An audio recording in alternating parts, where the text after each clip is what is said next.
What if the Bible could tell you which version of itself is authentic? For centuries, scholars have debated a mystery. The book of Jeremiah exists in two dramatically different versions.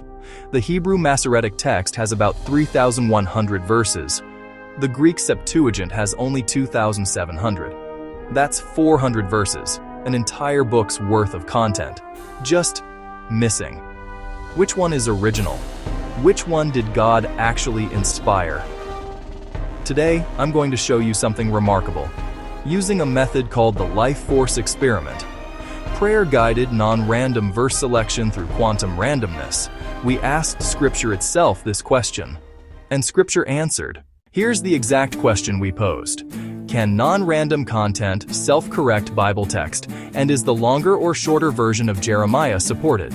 We drew 50 verses through the Urim-Thummim method, not by human selection, but through prayer-guided quantum random number generation across a corpus of over 32,000 biblical verses. The very first verse drawn, what we call the lead verse, set the entire framework. Receive, I ask you, the law from his mouth, and lay up his words in your heart. From his mouth, lay up his words, not edited words, not shortened words, the words as given from the source. This lead verse establishes the principle. Divine origin determines textual authenticity. But the most striking verse in this entire draw was number 30, Deuteronomy chapter 19, verse 14. You will not displace your neighbor's landmark that they of old times have set in your inheritance, that you will inherit in the land that YHWH Elohim bestows to you for a possession. In ancient Israel, landmarks were sacred boundary stones. To move a landmark was to steal inheritance.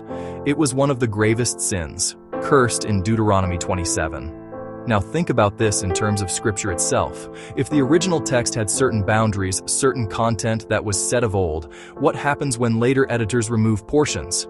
They're displacing landmarks.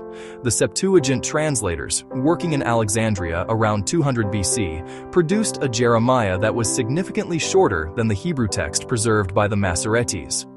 For centuries, scholars assumed the shorter text might be older, more original.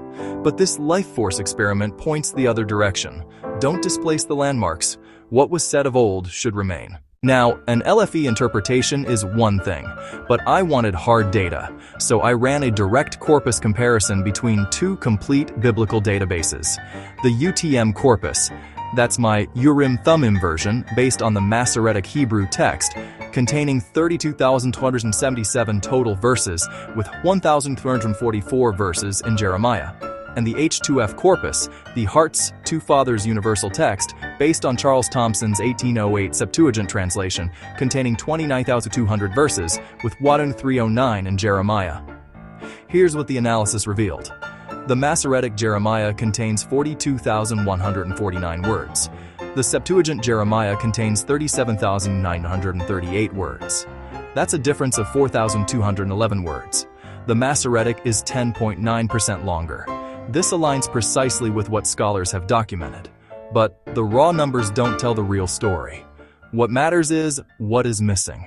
When I examined the Thomson Septuagint text of Jeremiah chapter 33, I found something stunning. Verses 14 through 26, 13 verses, are essentially absent. In the H2F corpus, these verses appear only as placeholders. Verse 14 just shows 15. Verse 16 shows 17, 18, 19. Empty markers where content should be. What content? In those days and at that time, I will cause the branch of righteousness to grow up to David, and he will execute judgment and righteousness in the land. This is messianic prophecy, the branch of righteousness, a direct reference to the coming Messiah. In those days will Judah be saved and Jerusalem will live safely, and this is the name by which she will be called, Yesh Yahweh, our righteousness. A divine name revelation, Yat Yahweh Sidkenu. David will never fail a man to sit on the throne of the house of Israel, neither will the priests, the Levites, fail a man before me to offer whole burnt offerings, and to burn incense, and to do sacrifice continually. Did you catch that? Two perpetual promises in one breath. The Davidic throne and the Levitical priesthood, both eternal, both unbreakable. And the Septuagint tradition? It removed this entire passage. The passage continues with something even more significant. Verse 24. Consider you not what this people have spoken, saying, the two families that YHWH has chosen, he has even cast them off? Thus they have despised my people. Two families, Judah, the royal line, and Levi, the priestly line. God explicitly states he has not cast them off.